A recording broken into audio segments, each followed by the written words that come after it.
사무엘상 20장 24절에서 42절입니다. 키워드는 요나단과 다윗의 헤어짐, 죄에 사로잡힌 사람, 하나님께 사로잡힌 사람입니다. 다윗이 들에 숨으니라. 초하루가 되매 왕이 앉아 음식을 먹을 때 왕은 평시와 같이 벽곁 자기 자리에 앉아 있고 요나단은 서 있고 아브넬은 사울 곁에 앉아 있고 다윗의 자리는 비었더라. 그러나 그날에는 사울이 아무 말도 하지 아니하였으니 이는 생각하기를 그에게 무슨 사고가 있어서 부정한가 보다, 정령이 부정한가 보다 하였음이더니 이튿날 곧 그 달의 둘째 날에도 다윗의 자리가 여전히 비었으므로 사울이 그의 아들 요나단에게 묻되 이새의 아들이 어찌하여 어제와 오늘 식사에 나오지 아니하느냐 하니 요나단이 사울에게 대답하되 다윗이 내게 베들레헴으로 가기를 간청하여 이르되 원하건대 나에게 가게 하라. 우리 가족이 그 성읍에서 제사할 일이 있으므로 나의 형이 내게 오기를 명령하였으니 내가 내게 사랑을 받거든 내가 가서 내 형들을 보게 하라 하였으므로 그가 왕의 식사 자리에 오지 아니하였나이다 하니 사울이 요나단에게 화를 내며 그에게 이르되 폐역무도한 계집의 소생아 내가 이새의 아들을 택한 것이 내 수치와 내 어미의 벌거벗은 수치됨을 내가 어찌 알지 못하랴. 이새의 아들이 땅에 사는 동안은 너와 내 나라가 든든히 서지 못하리라. 그런즉 이제 사람을 보내어 그를 내게로 끌어오라. 그는 죽어야 할 자이니라 한지라. 요나단이 그의 아버지 사울에게 대답하여 이르되 그가 죽을 일이 무엇이니이까 무엇을 행하였나이까. 사울이 요나단에게 단창을 던져 죽이려 한지라. 요나단이 그의 아버지가 다윗을 죽이기로 결심한 줄 알고 심히 노하여 식탁에서 떠나고 그달의 둘째 날에는 먹지 아니하였으니 이는 그의 아버지가 다윗을 욕되게 하였으므로 다윗을 위하여 슬퍼함이었더라. 아침에 요나단이 작은 아이를 데리고 다윗과 정한 시간에 들로 나가서 아이에게 이르되 달려가서 내가 쏘는 화살을 찾으라 하고 아이가 달려갈 때에 요나단이 화살을 그의 위로 지나치게 쏘니라.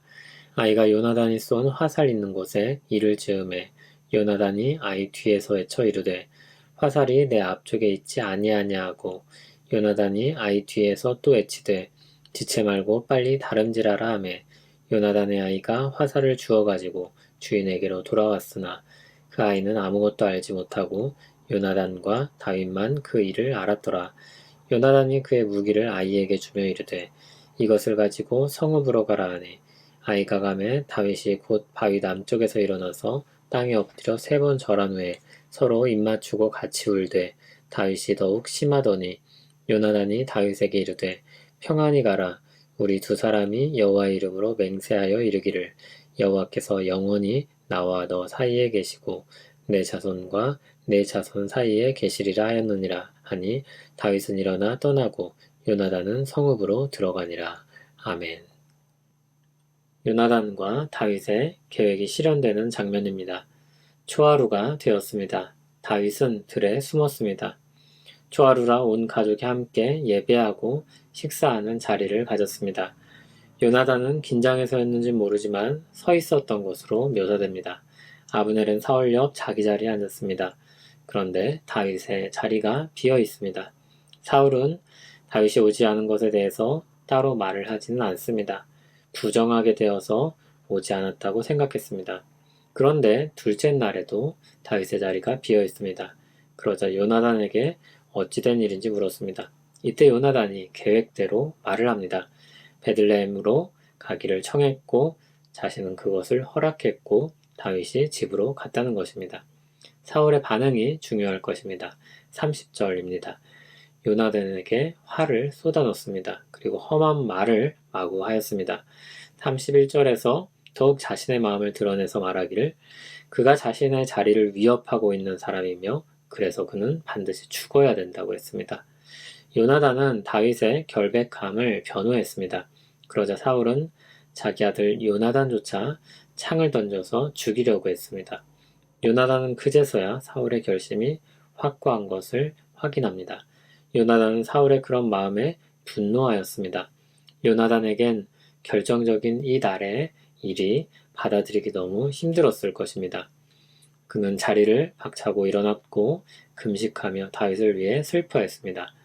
다음날 아침 요나단은 다윗과 약속한 대로 화살을 쏘러 나갔습니다. 화살을 쏜 후 약속대로 아이를 화살을 주우러 보내면서 말합니다. 화살이 내 앞쪽에 있지 아니하냐. 사울이 죽이려 하니 도망가라는 약속된 신호였습니다. 요나단은 이어서 말했습니다. 아이에게 말하듯 하지만 다윗에게 말했습니다. 지체 말고 빨리 다름질하라. 가까운 사람이나 좋아하는 사람이 헤어질 때 어떻습니까? 헤어지기 싫어서 인사를 하고 또 인사를 합니다.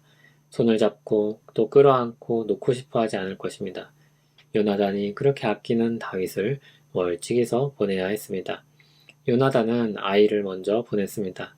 그러자 다윗이 숨어있던 바위에서 일어나서 그 자리에서 3번 엎드려 요나단에게 절합니다. 그리고 맺은 언약을 다시 말했습니다. 그렇게 지키겠다는 것입니다. 그리고 울며 두 사람은 헤어집니다. 사람이 죄에 사로잡히면 모든 것을 파괴합니다. 자기 자식까지도 파괴합니다. 그리고 결국 자신을 파괴합니다. 죄의 길엔 죽음이 늘 도사리고 있습니다. 죄는 하나님을 떠난 결과입니다. 하나님을 대적하고 살게 되는 것입니다. 사울은 자신의 왕권이 하나님과 무관한 것처럼 여겼습니다. 그것은 자신의 것이었습니다. 이스라엘은 자신의 나라였습니다. 왕의 자리는 자신의 것이었습니다. 그러나 하나님이 사울을 왕으로 세우셨던 것입니다. 불순종한 사울에게 왕권은 이미 빼앗기로 예고된 것입니다. 사울은 그것을 받아들일 수 없습니다. 가만 보니 저 다윗이 자신 대신 왕이 될 사람으로 보였습니다. 그러나 사울은 하나님의 뜻을 보아도 따르지 않았습니다. 어떻게든 스스로 힘으로 자기 자리를 고수하려고 합니다. 그럴 때 사람이 비참해지고 추잡해집니다. 사울의 아들 요나단은 다윗을 선대합니다. 요나단과 다윗의 언약을 보면 요나단은 하나님이 다윗을 왕으로 삼으실 것을 아는 것처럼 보이기도 합니다. 사울의 관점에서 보면 요나단의 자리를 빼앗는 사람입니다. 그러나 요나단은 하나님의 주권을 인정하고 그분이 하시는 일을 받아들입니다. 오히려 다윗을 살리기 위해 힘씁니다. 그는 참으로 순종하는 신앙을 가진 사람입니다. 자신의 유익이 아니라 하나님의 뜻을 우선으로 하여 행하는 사람입니다. 욕심에 사로잡히면 선한 판단을 하기가 어렵습니다. 재물에 욕심이 있을 때, 사람에 대한 욕심이 있을 때, 자리에 대한 욕심이 있을 때, 사람들은 그때 치사하고 악랄해집니다. 부끄러운 모습들을 보이게 됩니다. 그렇게 똑똑하고 뛰어난 사람들도 욕심에 사로잡히면 눈이 어두워집니다. 어리석은 행동을 합니다. 지혜는 하나님을 경외하는 것으로부터 나옵니다. 자기 욕심에 사로잡히지 않고 하나님의 주권을 믿고 따를 때 사람은 지혜로워집니다. 영원하신 하나님의 뜻을 따르는 것만큼 지혜로운 일이 없습니다. 사람들은 흔히 시간이 지나면 해결이 될 것이라고 말합니다. 시간을 두고 생각하고 판단하는 것이 왜 지혜롭습니까? 시간이 지나면 많은 것들에 대한 결과를 볼 수 있기 때문입니다. 시간이 지나면 영원하신 하나님의 뜻이 남습니다. 하나님의 뜻을 따르는 것은 영원의 관점에서 행하는 것입니다. 그래서 가장 지혜롭습니다. 복음을 믿고 따르는 것이 왜 지혜입니까? 그것이 영원한 생명을 주시는 하나님의 뜻이기 때문입니다. 그러나 유한하고 타락한 인간의 눈에 보기에 어리석어 보입니다. 하나님은 우리를 은혜로 부르시고 하나님을 믿고 따르는 자를 선대하십니다. 하나님을 믿고 따르는 마음으로 지혜를 가지고 살아가는 우리 되기를 소원합니다. 하나님께 사로잡힌 삶을 살기 원합니다. 그것이 가장 지혜로우며 가장 미래적이고 가장 선함을 믿습니다. 복음이 가장 지혜로우며 그 안에서 사는 삶이 참됨을 믿습니다. 주님의 뜻을 더 알게 하시고 알면 알수록 더욱 순종하게 하옵소서. 예수님 이름으로 기도합니다. 아멘. 하나님 아버지, 우리에게 말씀하시고 우리 마음을 부드럽게 하셔서 하나님과 교제하며 살게 하시니 감사합니다. 우리도 주님의 마음을 품고 사람들의 관계를 이어주는 사람이 되기를 원합니다. 우리가 순종하여 수고하려고 할 때 사람들의 마음을 부드럽게 하여 주시옵소서. 예수님 이름으로 기도합니다. 아멘.